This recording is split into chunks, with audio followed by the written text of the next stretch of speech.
Alors Christophe, vous êtes donc maître de conférence sur les sujets d'attractivité. C'est ça. Attractivité, c'est un mot qu'on entend Merci. beaucoup depuis quelques années. On l'associe plutôt à l'économie, à l'entrepreneuriat, un peu moins à la culture. Ça va être l'objet de cette plénière, peut-être nous montrer comment les relations entre territoire et événements bousculent un peu les codes du marketing territorial tel qu'on le pensait ou tel qu'on l'imaginait. Je vous laisse la parole sur ce sujet et puis on se retrouve pour les questions. Ça marche. Bonne intervention. Merci. Je vais rebondir sur ça. Alors c'est aussi l'une des raisons pour laquelle notre chaire, on l'a baptisé Nouveau Marketing Territorial. Alors c'est peut-être pour faire écho à ça, mais c'est que le marketing territorial ne vient pas que de la partie économique. Et donc je vais faire une petite présentation par rapport à ça. D'abord, ça c'est le compte Twitter. Alors déjà peut-être pour mettre le cadre global, c'est d'expliquer que nous sur notre chaire, parce que déjà il faut expliquer un peu ce que c'est, on a plusieurs collectivités en fait qui ont fondé cette chaire, qui la financent pour nous faire réaliser des recherches et surtout une veille sur les pratiques les plus innovantes de marketing territorial dans le monde. Donc vous en avez quelques-unes, on pourra peut-être rajouter bientôt Val-de-Garonne, enfin, on verra. Et donc on a à la fois des petites villes, des petites communautés de communes, comme Granville-Terre-et-Mer par exemple, des métropoles comme Lyon, comme Bordeaux, Aix-Marseille-Provence, des départements, des régions. On a un peu tous les échelons territoriaux. On a même des entreprises qui s'intéressent à l'attractivité, le groupe Suez, la Compagnie des Alpes. Donc tout ça pour dire que finalement l'attractivité, ce n'est pas une problématique qui concerne que des grandes métropoles, mégalopoles, qu'il y a tous les types de territoires qui s'y intéressent. Et je sais ici qu'à cet échelon, il y a des problématiques particulières. Tout simplement parce que l'attractivité, ce n'est pas qu'une problématique économique. C'est-à-dire l'attractivité, ce n'est pas juste d'essayer d'attirer chez soi l'Apple Store, le Starbucks ou autre chose. Il y a d'autres problématiques dans le marketing territorial auxquelles on s'intéresse autour de l'attractivité. Donc voilà, autour de ça, on fait quelques événements, notamment un forum sur lequel on récompense les territoires les plus innovants en matière de marketing territorial. Alors, sur ma présentation, je vais partir sur un contexte. Le contexte, c'est un petit peu justement le fait que l'attractivité est venue s'inscrire dans les réflexions des métropoles, parce que ces métropoles sont de plus en plus le cœur des activités, de l'ensemble des activités, notamment économiques. Ça, c'est une étude qui a été réalisée par Oxford Economics qui montre qu'en 2030, vous aurez 60% de la richesse globale créée sur la planète qui sera répartie dans 750 villes. 750 métropoles, ça fait peu, on va dire. Déjà, en France, on est à plus de 35 000 villes. Donc, il y en aura 750 qui accueilleront 60% de la richesse produite. Donc, une forte concentration de la richesse autour de ça. Une forte concentration également de certains ménages, notamment les ménages à haut revenu qui seront concentrés dans ces zones-là, et une forte concentration également de la consommation. Plus de 55% de la consommation mondiale se fera dans ces 750 villes. Et notamment, ce qui est mis en avant, c'est le fait que certaines villes aujourd'hui un peu inconnues, alors ils citent les villes chinoises Chengdu, Hangzhou, Wuhan, qui sont aujourd'hui des grandes villes mais un peu méconnues, ça deviendra les futures métropoles en 2030, qu'on connaîtra aussi bien qu'aujourd'hui on cite New York, Los Angeles, Londres, etc. Donc il y a une métropolisation de l'activité et ça explique également qu'on s'intéresse à l'attractivité à l'échelon des métropoles. Ça, c'est pour un petit peu donner le contexte. Je reviendrai après sur la question de l'attractivité. Deuxième chose, il y a un contexte digital et collaboratif. Alors, moi, je vais dans le même sens que l'intervenante précédente. On reste sur des outils, sur un moyen, mais force est de constater que les territoires doivent faire face à un contexte dans lequel le digital joue un rôle important. Alors, ce digital, notamment, bouleverse les pratiques économiques des entreprises. Là, c'est une étude qui avait été réalisée par McKinsey sur le potentiel d'économie à réaliser autour du numérique pour une industrie. Mais au-delà de ça, il y a des usages autour du digital qui ont été transformés autour du collaboratif. La plus grande compagnie au monde de taxi ne possède pas de taxi. La plus grande compagnie qui produit du contenu ne possède aucun contenu. Et la plus grande compagnie qui loue, qui fait la location saisonnière, ne possède aucun logement. Économie de l'usage, on est passé sur cette économie où la propriété, finalement, est en train d'évoluer. Et autour de ça, on a également des plateformes, alors on parle d'ubérisation, c'est aussi un contexte, qui ont été créées pour mettre en relation celui qui dirige, c'est le client. On va me dire, bah, rien de nouveau, hein, le client est roi, j'ai toujours entendu dire ça. Non, à part que là, le client non seulement est roi, mais c'est lui finalement qui décide de tout. C'est lui qui évalue, c'est lui qui consomme, c'est lui qui évalue a posteriori. Le client fait tout, on lui met des intermédiaires, ces plateformes hein, qui vont servir d'intermédiaires entre le client et des services, et ces services sont délivrés soit par des professionnels, soit par des particuliers, soit de plus en plus par des robots. Alors, il y a une question sur l'intelligence artificielle. Ce que propose IBM Watson notamment, c'est une intelligence artificielle pour gérer l'ensemble des données, les big data hein, finalement, qu'ont à gérer des organisations et qui doivent permettre de faire ressortir, à travers des algorithmes, les informations clés de milliers, de millions, de milliards d'informations, à travers l'intelligence artificielle et aussi avec des capacités hein, finalement d'apprentissage de la part de ces robots. Donc, dans ce contexte-là, finalement, à la fois métropolisation, à la fois digital collaboratif, on a une question qui revient sur les territoires, c'est cette question de l'attractivité. Alors, nous, on l'a définie de cette manière-là sur la chaire. Alors, bon, il y a plusieurs définitions, mais globalement, on retient 4 points sur l'attractivité. Première chose, c'est tout ce qui concerne le rayonnement d'un territoire. Être attractif, c'est rayonner, c'est avoir une image, avoir une notoriété. Les marketeurs parlent de top of mind hein, sur les marques les plus connues qui arrivent en tête au niveau des territoires. Deuxième chose, c'est également la capacité à promouvoir ce qui se fait sur votre territoire, faire connaître ses entreprises, ses talents, ses savoir-faire. Donc ça, c'est toute la partie plutôt image, on va dire notoriété qu'on va retrouver autour des territoires. Mais également, et c'est en général ce qu'on associe, il y a la capacité à attirer des personnes et aussi des capitaux. Alors, les personnes qu'on attire, c'est là où je vais sortir de l'approche uniquement économique. On ne veut pas attirer que des investisseurs et des entreprises. On veut attirer des habitants, on veut attirer des touristes, et on veut aussi attirer, mot très à la mode, des talents. S'il y a des créateurs de start-up dans la salle, c'est vous, en fait, hein, qu'on veut attirer notamment. Ça peut être aussi des artistes, hein, si on va sur la partie culturelle, mais tous les territoires veulent attirer des talents, ce qui fait qu'il va falloir beaucoup de talents hein, pour que tout le monde arrive à les attirer, mais il y a une vraie volonté d'attirer tous ces talents sur les territoires. Nerf de la guerre également, attirer des capitaux, et ça, c'est la partie attractivité. Donc là, on est en dehors de l'image, et c'est vrai que parfois on résume l'attractivité à des questions économiques, à des questions d'image, ça en fait partie, et là, on est vraiment sur le dur, c'est-à-dire la création d'emplois, des entreprises qui viennent s'implanter, des habitants qui viennent s'installer, des créations de clusters également entre territoires. Alors, autour de ça, ce que font les territoires les plus innovants dans le monde, c'est vraiment pour planter le décor hein, que je vous montre ça, c'est qu'ils ont décidé d'avoir une approche globale de cette attractivité. Pendant très longtemps, ces territoires faisaient comme on fait un peu tous, hein, c'est-à-dire le service économique, le service tourisme, le service événementiel qui était un peu avec l'office du tourisme et un centre des congrès par là, et ensuite des gens qui faisaient de la recherche, de l'université. Dans ces stratégies-là, il y a des territoires qui ont dit il faut une vision globale de l'attractivité, il faut sortir finalement des silos classiques qu'on connaît et avoir une réflexion globale à long terme sur l'attractivité de notre territoire. Barcelone, en 2010, a créé le plan Visio 2020, donc à 10 ans, hein, une vision de l'attractivité du territoire autour de la ville de Barcelone. Amsterdam le fait sur des plans à 4 ans, sur des plans stratégiques d'attractivité. Et dans ces plans stratégiques, on va décliner une stratégie globale d'attractivité sur l'économique, sur du tourisme, sur du résidentiel. Donc on n'est plus sur des stratégies isolées qui sont faites sur des secteurs d'activité, pour une raison simple, c'est que tout cela communique. C'est-à-dire que finalement, l'attractivité économique va enrichir la partie touristique. La partie touristique peut, bien entendu, affecter l'économique. Lorsque vous avez, je prends un exemple simple, hein, un congrès d'affaires, donc vous allez faire venir, je sais pas, des chercheurs d'une société savante ou alors des experts comptables, pourquoi pas.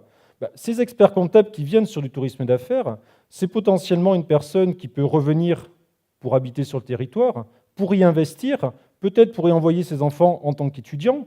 Finalement, c'est une seule et même personne à laquelle vous vous adressez. Si vous arrivez à la séduire en faisant du tourisme d'affaires, tant mieux si vous êtes capable de le séduire sur les autres aspects, parce que cette personne sera amenée à revenir. Et je ne parle pas de tout ce qui se fera en termes de bouche à oreille lorsqu'elle parlera de son séjour sur votre territoire. Donc ça, c'est quelque chose qui est quand même assez nouveau parce que le touriste n'est pas juste le touriste qui vient, qui repart, c'est le touriste dans sa globalité qui peut être aussi différents publics autour de ces logiques-là. Alors, le marketing territorial dans tout ça. Alors, moi, je donne une définition. Bon, il y en a plusieurs, hein, comme très souvent sur les sciences sociales. Faire du marketing territorial, c'est pas vendre un territoire. C'est parfois définition, on va vendre ça comme des canettes de coca, pourquoi pas? Non, c'est pas ça. C'est pas uniquement une question de perception, on n'est pas que sur l'image, on est aussi sur des choses très tangibles. Et également, on n'est pas forcément sur quelque chose qui relève de la manipulation, et encore moins sur des territoires. Est-ce qu'on peut mentir à quelqu'un qu'on veut attirer sur un territoire?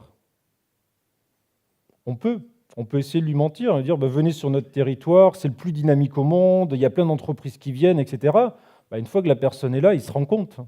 Voilà, il va venir, mais il va repartir aussi très rapidement. Le marketing sur le territoire, il va chercher déjà à partir de ce qui se passe sur le territoire pour créer une valeur, la communiquer et délivrer effectivement cette valeur de manière collective à différentes cibles.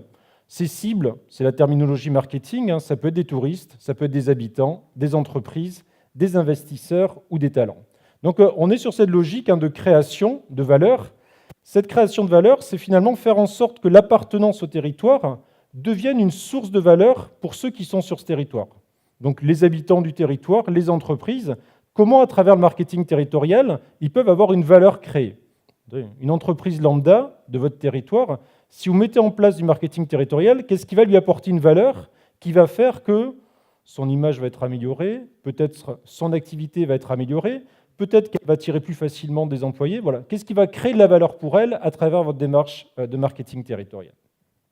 Donc, cette valeur, elle va être créée à différents niveaux. Alors, je vais vous montrer quelques exemples parce que c'est un petit peu ce qu'on observe nous, sur notre veille. On va créer de nouvelles organisations. Le marketing territorial, ce n'est pas le marketing de la collectivité, c'est un marketing collectif. Et donc, pour gérer ce collectif, on crée parfois des nouvelles organisations pour travailler sur cette question d'attractivité.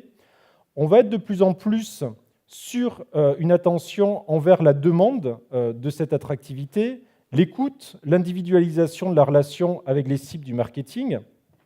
On va beaucoup axer la mobilisation autour des entreprises. On va également travailler sur des marques, qui sont parfois la partie uniquement visible du marketing territorial, mais qui existent. Et ces marques, on va chercher à les partager avec les acteurs du territoire. On a aussi des porte-drapeaux du territoire. Et enfin, finalement, une réflexion autour de ce qu'on fait sur ce territoire, l'endogène, et comment ça se voit à l'extérieur. Donc ça, c'est un petit peu pour l'introduction sur les leviers d'attractivité aujourd'hui. Et après, on enchaînera sur la partie événementielle. Donc, je vais illustrer ça sur la partie organisationnelle. Aujourd'hui, nous, on a détecté 6 grands modèles, finalement, organisationnels qui pilotent cette attractivité. Alors, les plus connus, je pense que vous avez, pour certains, entendu parler d'Only Lyon. Only Lyon, c'est un modèle où vous avez un programme, une mission qui a été intégrée à une agence de développement économique, l'ADERLI. Donc, ce n'est pas dans une collectivité, c'est sur une agence de développement économique. Ce qu'a fait également la Bretagne, en confiant à Bretagne Développement Innovation la marque Bretagne et la réflexion sur l'attractivité. Mais à côté de ça, il y a d'autres modèles. Il y a certains modèles qui sont vraiment très axés sur des logiques de marque. Marketing Liverpool, on a créé une structure qui pilote uniquement la marque d'attractivité, la marque Liverpool. Eindhoven a fait pareil. Ailleurs, sur Stockholm, on a carrément créé des entreprises qui pilotent l'attractivité du territoire. Ces entreprises, leur capital est possédé en grande partie par la collectivité, en l'occurrence par la ville de Stockholm, mais c'est des entreprises qui gèrent cette partie-là. Autre modèle, celui d'Oslo, on a créé cette fois un collectif, alors beaucoup moins organisé quelque part, mais en disant finalement, voilà, tous les acteurs doivent se regrouper autour de cette alliance qui est la marque Oslo, une marque de l'attractivité, et travailler ensemble. Paris & Co, on a travaillé sur des lieux plutôt de création, des labs notamment, pour travailler l'attractivité sur des publics particuliers, attirer des talents notamment. Et une tendance très forte, c'est la dernière, qu'on connaît sur le territoire. On a fusionné quelques régions, mais on aime bien fusionner également des organisations. Et là, il y a beaucoup d'organismes qui ont fusionné. L'agence d'attractivité d'Alsace, ex-région Alsace, c'est une agence qui a fusionné les agences de développement éco et le tourisme à l'échelon régional. On a tout fusionné. Je vous ai mis l'exemple de Toulouse, pas loin d'ici. L'agence d'attractivité toulousaine, au niveau de la métropole, va regrouper l'Office du tourisme de Toulouse, l'agence de développement éco Invest in Toulouse, le Convention Bureau qui s'appelait So Toulouse, qui attire tous les événements congrès d'affaires, et peut-être également la partie départementale du tourisme. Donc, tendance aussi à la fusion, à créer des organismes qui sont vraiment en charge de l'attractivité, mais c'est des nouvelles organisations. Donc, deuxième chose, la réponse aux attentes individuelles. Les entreprises, finalement, sont intégrées dans ces démarches d'attractivité et on leur demande de plus en plus qu'est-ce qu'elles attendent des collectivités, qu'est-ce qu'elles attendent en termes d'attractivité. Donc, la ville d'Hamilton au Canada a fait tout un tas d'études auprès des entreprises. 1125 entreprises ont été interrogées pour leur demander finalement mais qu'est-ce que la collectivité peut vous apporter, qu'est-ce qu'on pourrait mettre en place. Et ça a permis à Hamilton de totalement, le territoire, je veux dire, reconsidérer sa stratégie de développement économique en se focalisant notamment sur certaines industries qui ont été identifiées par ces entreprises, mais de sortir de logiques assez routinières en termes de subventions ou autres. Autre exemple, c'est l'exemple 1, 2, 3 Subsidies aux Pays-Bas, une région qui a demandé aux entreprises, lorsque vous avez des besoins, est-ce qu'on peut créer finalement une plateforme, c'est ce qu'ils ont fait, qui va aller étape par étape pour vous aider à trouver les bonnes formes d'accompagnement, les bonnes formes de financement de vos entreprises. En l'espace de 2-3 ans, ils ont eu 60 000 visites, 30 000 notamment étaient à l'extérieur des Pays-Bas, donc des entreprises étrangères qui étaient intéressées par leur dispositif sur les entreprises. Et cette individualisation, elle n'est pas que pour les entreprises, elle est également pour des touristes. Donc, Val Thorens, élu station de ski la plus, on va dire la plus connue et la meilleure station de ski au monde, cette station-là, elle a une relation avec ses clients touristes de J-30 jusqu'à J+18. Pendant 48 jours, vous allez recevoir de l'information, il y a une relation individualisée, personnalisée entre la station et le client. On est vraiment sur de l'individu. Autre exemple, cette fois le citoyen. L'entreprise Salesforce accompagne la ville de San Francisco. Vous êtes en train d'attendre un transport à San Francisco, ça ne vient pas. Vous allez aller sur votre téléphone mobile, vous allez tweeter votre problème et très rapidement, il y a un opérateur qui va vous répondre via un réseau social en vous expliquant finalement à quelle heure le bus va passer, qu'est-ce qui va arriver. On est sur du traitement individuel de problématiques également citoyennes sur des transports ou sur d'autres sujets. Donc l'individualisation, elle est très présente. C'est le deuxième grand thème du marketing territorial. L'autre thème également, c'est l'implication des entreprises. Beaucoup d'entreprises souhaitent accompagner, participer au marketing territorial. Il y a une étude qui a été faite sur la région bordelaise autour de la CCI. 75% des entreprises de Bordeaux, on va dire Bordeaux au sens large, ce n'est pas qu'intramuros, souhaitent accompagner la démarche d'attractivité de Bordeaux et de la Gironde plus largement. Ces entreprises-là, parfois, s'investissent avec du financement. C'est le cas des partenaires à Berlin. Vous avez 230 entreprises qui financent la démarche d'attractivité de la ville de Berlin. Alors, si on veut parler argent, c'est des contributions qui vont de 10 000 à 150 000 euros. Ceux qui payent 10 000, ils sont en bas. Ceux qui payent 150 000, il n'y a pas juste le fait d'être en haut ou en bas, il y a beaucoup d'autres avantages qui sont proposés. Ce n'est pas juste donner de l'argent et regarder ce qui se passe. Il y a beaucoup de services que la ville de Berlin met à disposition des entreprises qui les accompagnent. Alors, je vais accélérer un petit peu pour arriver sur la partie événementielle, parce que là, c'était vraiment pour planter le décor du marketing territorial. On a également les fonctions d'ambassadeurs avec des acteurs, notamment des entreprises, qui vont porter des marques de territoire. Les deux s'imbriquent très fortement, entreprises avec les territoires. La marque Alsace est portée par des entreprises alsaciennes, par le marché de Noël, par des hôtels. Il y a des ambassadeurs qui portent également des messages. Lyon en compte plus de 22 000 ambassadeurs du territoire, l'attractivité de ce territoire, des entreprises, des habitants, également des étudiants. Et donc, toutes ces marques de territoire, elles sont de plus en plus visibles à travers des slogans, à travers des choses très globales. Only Lyon, l'une des plus connues en France, Imagine Alsace sur la partie régionale, mais plus proche d'ici, vous avez l'Auvergne Nouveau Monde, l'Aveyron Vive-Vrai, et qui sont des marques de territoire qui ont été développées avec pas uniquement des questions de com, mais une vraie réflexion sur l'attractivité derrière. Donc ces marques-là se développent sur des territoires pertinents. Ça peut être des métropoles, ça peut être des territoires administratifs, mais au sens large, hein, on n'est pas que sur des frontières administratives. On-Lyon, par exemple, va désormais jusqu'à Saint-Étienne. Bon, on est sorti de la ville de Lyon, hein, on a étendu l'influence de la marque de territoire, ou alors sur des espaces identitaires, comme le cas de la Bretagne. Alors, ces marques-là sont partagées par plusieurs acteurs du territoire. C'est aussi l'une des conséquences de ces marques de territoire. Des entreprises, mais également les structures de l'attractivité économique, de l'attractivité touristique. Même les universités partagent ça. Et donc, on va faire comme ça différentes façons. On va présenter différentes façons de communiquer sur une même marque, sur un Lyon, sur le symbole du lion notamment. C'est ce qu'a choisi la ville de Lyon. Alors, le projet collectif qui est proposé dans le marketing territorial, c'est peut-être la chose la plus importante. C'est un projet collectif qui doit se fonder sur l'endogène. Donc finalement, on a peut-être pensé parfois que le marketing territorial devait partir à l'étranger, attirer et faire venir sur le territoire en faisant de jolies marques, etc. En réalité, on se rend compte aujourd'hui que ceux qui fonctionnent, c'est ceux qui ont le plus travaillé sur leur territoire, sur l'endogène, sur une capacité à rassembler les acteurs qui font la chaîne de valeur du territoire. C'est-à-dire, je vous disais, ce n'est pas que la collectivité, hein, c'est des entreprises, bien entendu, c'est des talents qu'on va tirer sur ces territoires. Et donc, il faut fournir un cadre de travail qui permette aux acteurs localement de travailler ensemble. On est plus sur du management de projet que sur de la gouvernance, parce que finalement, il faut que les gens apprennent à travailler ensemble de manière transversale sur des domaines qui jusque-là étaient habitués à travailler de manière très séparée. Moi, je m'occupe de l'économique et des entreprises, toi, c'est le tourisme, toi, tu fais de l'événement, toi, c'est l'enseignement supérieur à la recherche, mais en gros, on ne se parle pas trop, hein, parce que chacun a sa compétence. Il faut retravailler ça, il faut bien entendu changer ces lignes-là. Et donc, le terme de marketing, pour ça, n'est pas toujours des plus heureux. Alors, on l'a hérité sur cette logique de création de valeur. Moi, je propose le terme de maqueter, pour bien préciser qu'en fait, on n'est pas seulement sur cette logique marketing, on est aussi sur une logique de management. Marketer un territoire, créer une valeur pour un territoire, la communiquer, la délivrer, ça passe au départ par un management.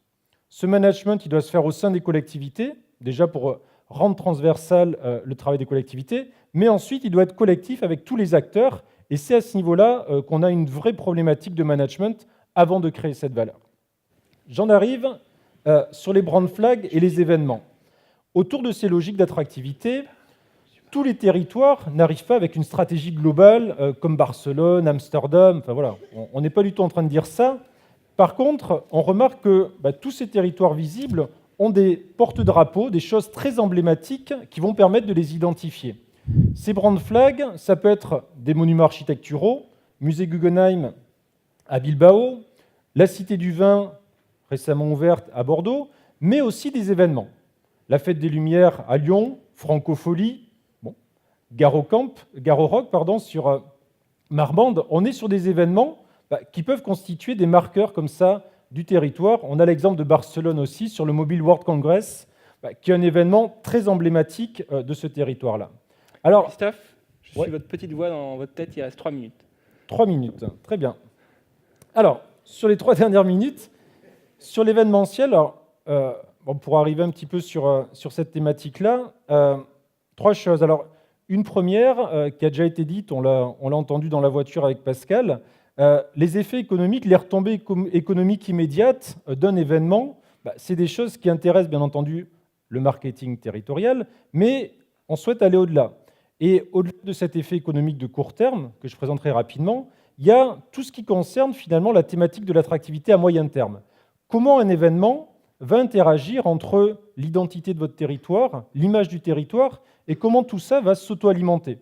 Est-ce que finalement, aujourd'hui, Cannes, c'est une ville qui est uniquement connue par le festival de Cannes, ou est-ce que c'est une ville qui a une identité propre? On dirait même chose pour Deauville et le festival du film américain. Comment tout ça interagit à moyen terme et comment finalement on peut arriver sur des territoires à créer, alors on parle d'écosystèmes, on parle de constellations autour d'événements qui vont permettre de faire fleurir l'attractivité autour d'un événement phare, d'un brand flag comme on l'a présenté, voire à long terme, pourquoi pas, transformer l'identité du territoire. Parce qu'on parle beaucoup d'identité de territoire, mais l'identité, ce n'est pas que ce qui a existé des années, des siècles avant, c'est aussi ce qu'on construit. L'identité peut évoluer, sinon on resterait un petit peu sur place toute notre vie à reproduire ce qui a été fait dans le passé. Alors, sur ces 3 minutes qui me restent, enfin, peut-être 2 maintenant, je vais passer rapidement sur les retombées économiques. Alors, quelques chiffres pour montrer que finalement, on prend une fourchette, on est allé entre 4 et 8 euros pour 1 euro investi. Ça, c'est l'analyse un peu économique. Est-ce qu'il vaut mieux organiser un événement plutôt que de ne pas l'organiser ? A priori, il vaut mieux l'organiser. Il y a bien entendu des retombées économiques, des nuitées, etc. Et voilà un petit peu ce qu'on retrouve sur des événements récurrents. 1 euro investi à Cannes, rapport 10 euros, Eurocane 6,9. Voilà. Il y a des études qui ont été faites par des économistes sur ça. Lorsqu'on est sur des plus gros événements, parfois on n'est pas sur 1 euro investi, fait retomber tant d'euros. L'euro 2016 en France, 1,3 milliard d'euros de retombées économiques. Sur la ville de Marseille, ils estiment ça à 180 millions, les nuitées, etc. Donc ça, pour montrer que finalement, à court terme, l'événement a bien entendu un intérêt économique, notamment pour ces méga-événements, c'est-à-dire lorsque vous arrivez à devenir capitale européenne de la culture, du sport, organiser des JO, bien entendu que ça a des retombées économiques sur votre territoire. Après, c'est plus dur, on va dire, d'évaluer le coût global, parce que si on prend l'Euro 2016, les coûts des rénovations des stades pour accueillir l'Euro, etc., au final, est-ce qu'on est dans le positif ? Dans tous les cas, il y a des retombées économiques. Maintenant, sur le moyen terme. Alors, on a identifié quelques cas avec des exemples de territoires dans une relation entre l'image de l'événement et l'image du territoire. On a certains événements où l'identité du territoire va être associée à l'événement. Et donc, dans ce cas-là, quelque part, on a une connaissance du territoire à travers l'événement, mais parfois une difficulté pour aller au-delà de cet événement. Alors, il y a l'événement, il y a la retombée économique, mais après, qu'est-ce qu'on fait de l'événement ? Si vous allez sur Jazz in Marciac, vous allez voir du jazz, mais si vous revenez à Marciac un peu plus tard, vers l'hiver, vous n'allez peut-être pas trop voir la pérennité, on va dire, autour du festival, parce que c'est quelque chose qui est très, sur cette période, on va dire, du mois d'août, il n'y a pas eu forcément de choses associées autour du territoire. Deuxième modèle, vous avez des territoires dont l'identité est forte, qui est préservée, mais qui sont également réputés pour leur événement. Je donnais l'exemple du Festival de Cannes. On ne connaît pas Cannes uniquement pour son festival. On connaît Cannes qui est une destination touristique, une destination balnéaire. Donc l'identité du territoire, quelque part, est renforcée par un événement, mais on ne connaît pas uniquement le territoire à cause de cet événement. Exemple d'Aix-en-Provence, vous avez le Festival d'art lyrique, mais ce n'est pas le Festival d'art lyrique qui fait l'image et l'identité du territoire. Troisième forme, vous avez des territoires qui, eux, veulent changer à travers l'événement leur image et leur identité. Et là, on est en général plutôt sur des méga-événements.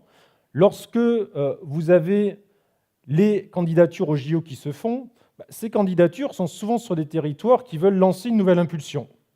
L'exemple de Barcelone sur les JO de 92, c'était de relancer une dynamique autour d'une ville qui était un peu, envahie par l'industrie touristique massive et qui voulait changer un petit peu d'image et aller plus sur une ville innovante. Lorsqu'on a accueilli également Capitale européenne de la culture à Marseille, l'objectif, c'était de donner une autre image de ce territoire, enfin, autre image que celui qu'on voit sur iTélé ou sur BFM TV.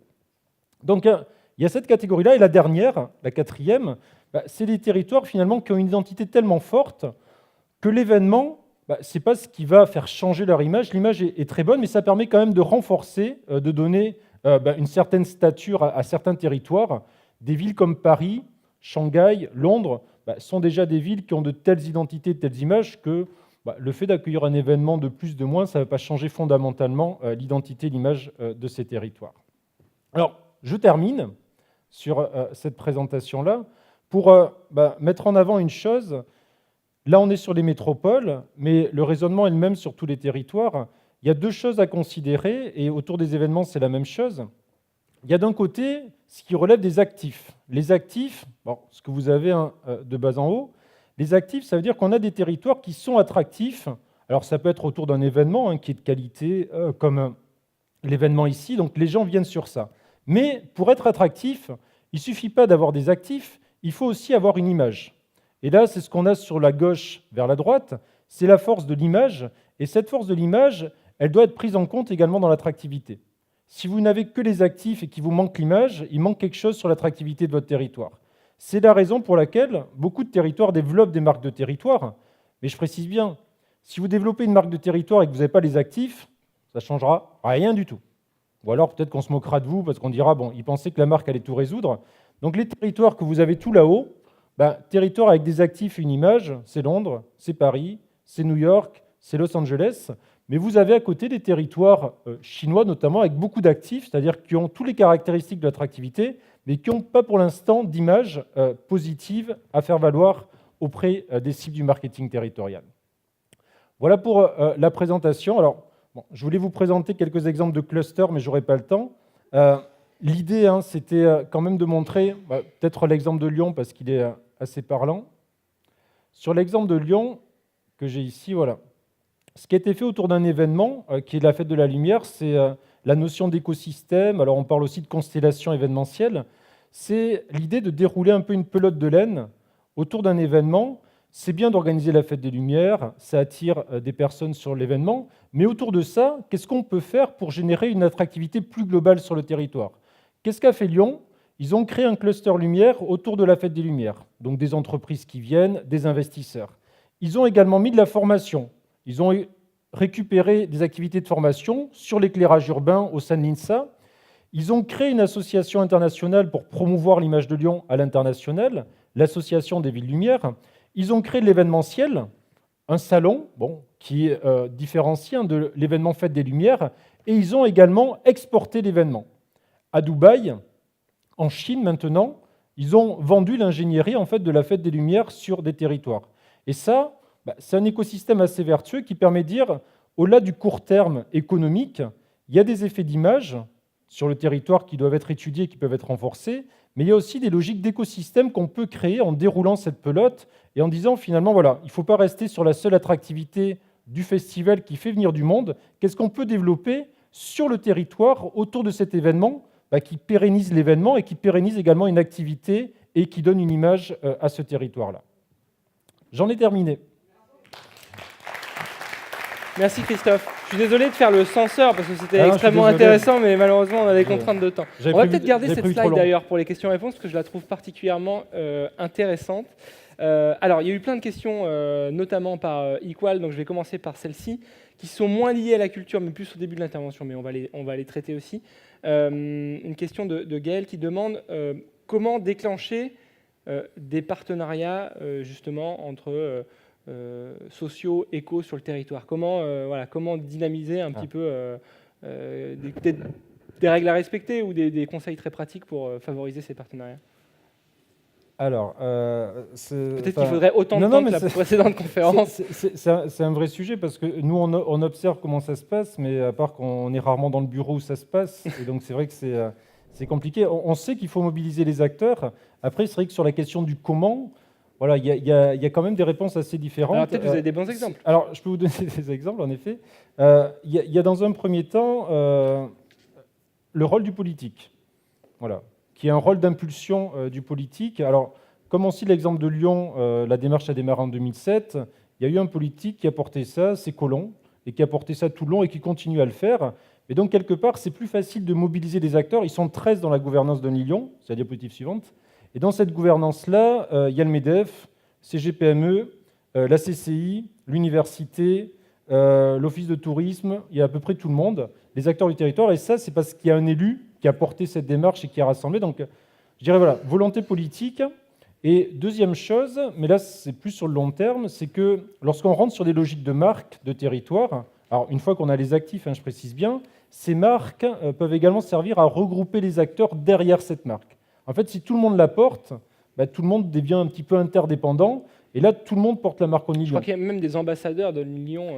Ils sont plus de 22 000. Pour révéler un secret qui n'en est pas un, c'est que j'ai fait mes études à Lyon et j'ai été, même si je ne vis plus à Lyon, contacté par les équipes d'Only Lyon qui essayent d'avoir des ambassadeurs un peu partout en France. D'ailleurs, ils dissocient les ambassadeurs étudiants des ambassadeurs non étudiants. D'accord. Voilà. Je n'étais pas allé jusqu'à ce degré de... Non, voilà, c'est pour éviter qu'il y ait peut-être trop d'interactions à ce niveau-là. Mais donc, à la fois la volonté politique, parce que c'est vrai que les techniciens qui bossent sur ces sujets ont souvent besoin d'avoir une vision claire il faut travailler ensemble autour d'une vision. Et la deuxième chose, c'est vrai que ces logiques de marque commune, partagée, aident quelque part à travailler ensemble autour d'un même projet, même si ça reste assez anecdotique, une marque, mais ça aide quand même à tous communiquer, à être visible d'une même façon. Très bien. On a une autre question qui nous vient de Equal, qui fait écho à la notion de talent de start-up que vous évoquiez au début, et qui est intéressante finalement de dire comment faire pour qu'un talent puisse investir de l'argent dans le territoire alors que lui-même est déjà en situation d'avoir besoin d'argent. C'est-à-dire comment faire pour que même des petits acteurs puissent s'investir dans cette démarche. Alors, je ne sais pas si, si c'est faire venir des investisseurs ou des talents, bah, c'est peut-être deux logiques différentes. Hein. Sur faire venir des investisseurs et des talents, il y a l'exemple de Détroit. Détroit, ils avaient plein de talents, mais ces talents, ils sont tous partis. Ils sont partis parce que, notamment, la ville s'est retrouvée en faillite et donc c'était compliqué. Et ces talents, ils ont mis en place un programme qui s'appelle Détroit Homecoming, qui vise à utiliser tous ces ambassadeurs expatriés pour faire investir sur le territoire. Ils ont récolté sur une année, en 2014, 300 millions d'euros d'investissement. Donc on peut utiliser des gens qui sont nés sur le territoire et qui sont partis travailler ailleurs, je sais pas, hein, des gens nés à Marmande, qui sont partis à Paris, aux États-Unis, les retrouver et leur demander, eux, d'apporter de l'argent sur le territoire.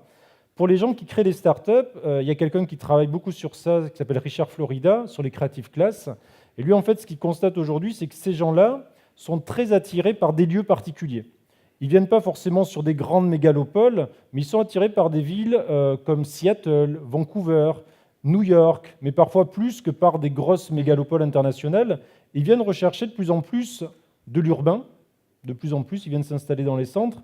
C'est des gens qui parfois ont une mobilité qui est très piétonne, vélo, etc. Et donc, c'est des gens qui viennent rechercher ces caractéristiques de vie, en fait, dans certains territoires. Alors, c'est pour ça, quelque part, quand je dis tout le monde ne peut pas attirer des talents, c'est que ces caractéristiques de territoire que recherchent ces créateurs de start-up là je parle au niveau international, tout le monde ne les a pas. Et donc, quelque part, voilà, tout le monde ne peut pas jouer dans cette compétition-là. Mais voilà, il y a quand même des caractéristiques de territoire qui attirent ces personnes-là. Très bien. Est-ce qu'on a une question dans la salle au-delà d'Equal? Il y a une main qui se lève. Très bien. Je vois que la colonne centrale est pose beaucoup de questions. C'est bien, c'est bien. Il faut que les deux autres côtés se rattrapent. Encore faut-il poser les bonnes. Il n'y a que des bonnes questions. Il y a que des bonnes questions. Oui, merci. Je trouvais que c'était vraiment très intéressant. Je suis moi-même organisatrice d'événements. J'essaye par le biais de ces événements de valoriser un territoire majoritairement rural. Citez-les, c'est l'occasion. Le Libournais. Très bien. Voilà, c'est l'événement Link Libournais Network. La difficulté, en fait,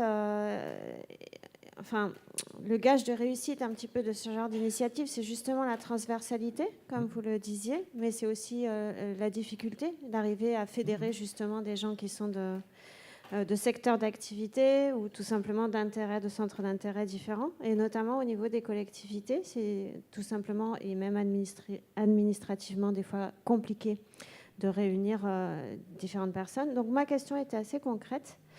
À votre avis, en fait, quel est le meilleur statut donc administratif à adopter pour pouvoir être le meilleur interlocuteur, c'est-à-dire être impliqué, mais tout en étant suffisamment à distance? Vous voyez ce que je veux dire? Oui, je vois. Ouais. Voilà. Alors, le meilleur statut. En fait, il y a cette idée de neutralité. Moi, je vois sur le marketing territorial. Si vous réunissez tous les acteurs de l'attractivité autour d'une table, les 13 de Lyon, je dis le tourisme, l'événementiel, etc., chacun a ses intérêts propres. Chacun. Hein. Et si vous faites venir un consultant sur le marketing territorial, le consultant, grande surprise, il a aussi ses intérêts propres.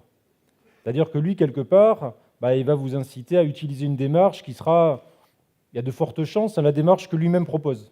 Qu'il maîtrise. Vaut mieux, hein, sinon il perd des clients, c'est dommage. Mais donc, si vous voulez chercher de la neutralité et être un interlocuteur crédible, efficace, il y a le statut associatif, même si, après, je sais qu'il y a quand même des logiques financières qui font ça.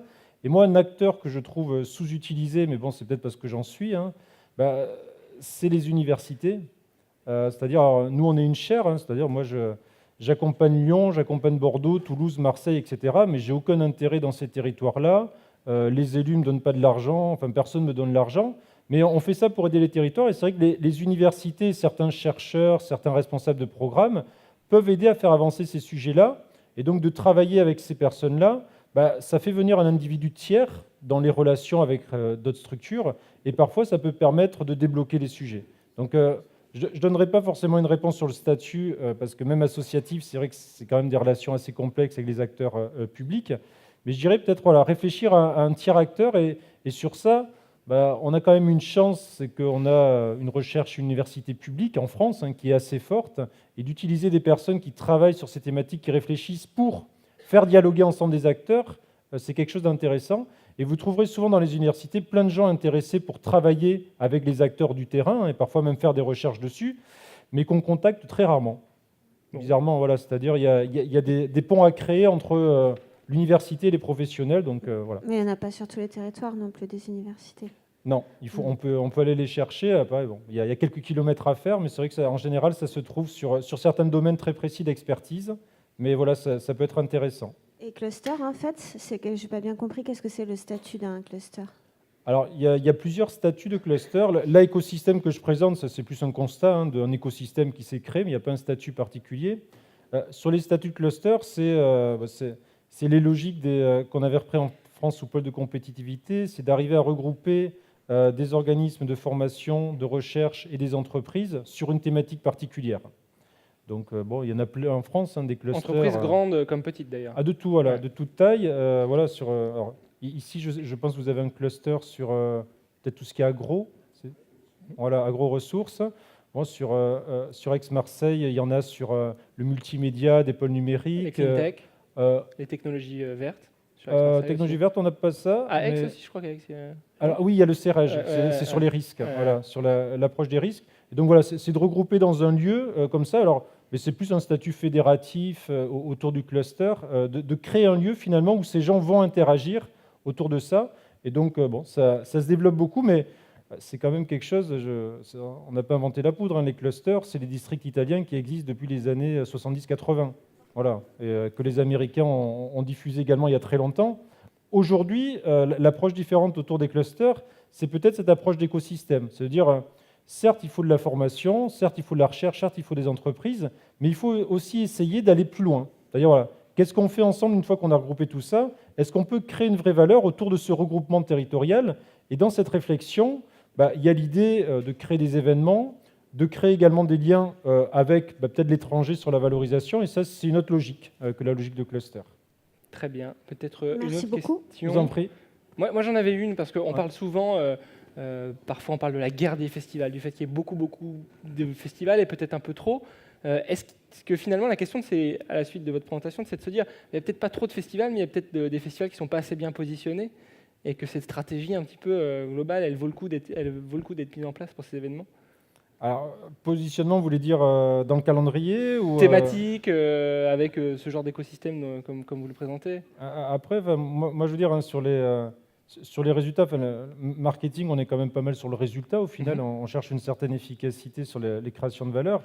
À partir du moment où les festivals arrivent à attirer leur public et à fonctionner et à être rentables, je dirais, quelque part... Voilà, mais pour ceux qui ne fonctionnent pas ou ceux qui sont en difficulté, alors, ceux qui ne fonctionnent pas, c'est un petit peu la démonstration par l'inverse. C'est-à-dire, si ça ne fonctionne pas, c'est qu'en effet, il y a une difficulté par rapport à ça. Mais en fait, il y a une vraie réflexion autour des événements, c'est-à-dire il y a deux cas très particuliers. Il y a le cas où un événement existe et on crée, et dans ce cas-là, il faut avoir une réflexion plus territoriale pour dire comment on valorise l'événement, alors ce qui est sans doute plutôt le cas ici, c'est-à-dire voilà, on a un événement qui est bien ancré, comment autour de ça on va le valoriser, créer une attractivité autour du territoire. Et après, il y a la deuxième réflexion qui est de dire on est un territoire, on n'a pas d'événement, on n'est pas rattaché à ça, qu'est-ce qu'on crée? Et là, la réflexion est très différente. Marseille, par exemple, on n'a pas d'événement récurrent identifié, donc il y a une vraie question à dire est-ce que Marseille doit créer un événement phare qui pourrait faire venir sur le territoire sur une thématique. Il y a un titre de champion de France tous les 15 ans, mais ça ne rentre pas en compte dans ce genre de positionnement. Non, puis là, on va devoir attendre encore 30 ans, donc non. Est-ce qu'on a une autre question dans la salle? Bon, auquel cas, on va se diriger vers la pause. Moi, j'en ai une toute dernière aussi. On a beaucoup parlé du politique, des clusters, des startups, des talents. Quel est le rôle des habitants, du citoyen dans ces stratégies de marketing? Alors, qui peut lui sembler lointaine, parce que le terme peut sembler lointain. Non, mais elle est essentielle. Alors, j'ai pas eu le temps de le développer, parce qu'autour de la mobilisation des entreprises et des ambassadeurs, il y a aussi le rôle des citoyens. En fait, quand j'expliquais que l'endogène allait faire l'attractivité, c'est pour dire également, c'est les habitants du territoire, c'est les entrepreneurs du territoire qui vont faire l'attractivité du territoire. Et donc les habitants sont associés dans l'ensemble de ces démarches, alors pour en faire des ambassadeurs, mais aussi pour réfléchir à la question de l'attractivité du territoire. Et donc vous avez comme ça un travail, on va dire interroger tous les habitants, c'est compliqué, mais il y a de plus en plus des plateformes qui se créent, notamment pour demander aux habitants comment ils voient le territoire évoluer, comment ils voient finalement l'identité du territoire, et essayer de les associer sur ces démarches de manière très consultative et très participative. On dit parfois que le marketing territorial est en train de devenir un marketing citoyen, c'est-à-dire qui est porté par les habitants, par les entrepreneurs, par les collectivités, par les organismes de développement, mais finalement c'est vraiment quelque chose de très collectif qui n'oublie surtout pas les habitants. Si vous oubliez les habitants, petite anecdote, ils avaient fait la campagne « Je veux Metz » pour « Je veux venir m'installer à Metz ». Et pendant ce temps-là, il y a eu des arrêtés municipaux pour que les jeunes arrêtent de faire la fête à telle heure, etc. Les jeunes, ils n'ont pas aimé. Et ils ont créé plein de comptes Facebook qui s'appelaient « Je me barre de Metz ». Donc autant vous dire que quand vous voulez faire l'attractivité extérieure en disant que tout le monde veut venir à Metz et que les gens qui habitent chez vous disent qu'ils veulent se barrer, c'est pas très bon sur votre attractivité. Donc on ne peut pas aller à l'encontre de ce que pensent les habitants et de ce qu'ils vivent sur le territoire. Donc il faut les impliquer. Donc il faut à la fois les intégrer et à la fois dire la vérité. C'est pour ça que je disais qu'on est sur un marketing qui est loin d'être un marketing de la manipulation. Au contraire, c'est plus un marketing de la vérité sur le territoire. Parfait. On va terminer sur cette image de vérité. Merci beaucoup Christophe pour Merci cette vous. intervention. Je ne doute pas qu'elle va faire réfléchir. Peut-être que les discussions vont se prolonger d'ailleurs dans les quelques minutes qui nous attendent, puisque c'est le moment de la pause. Voilà, bonne pause à tous et à tout à l'heure pour le concours Garonne Startup.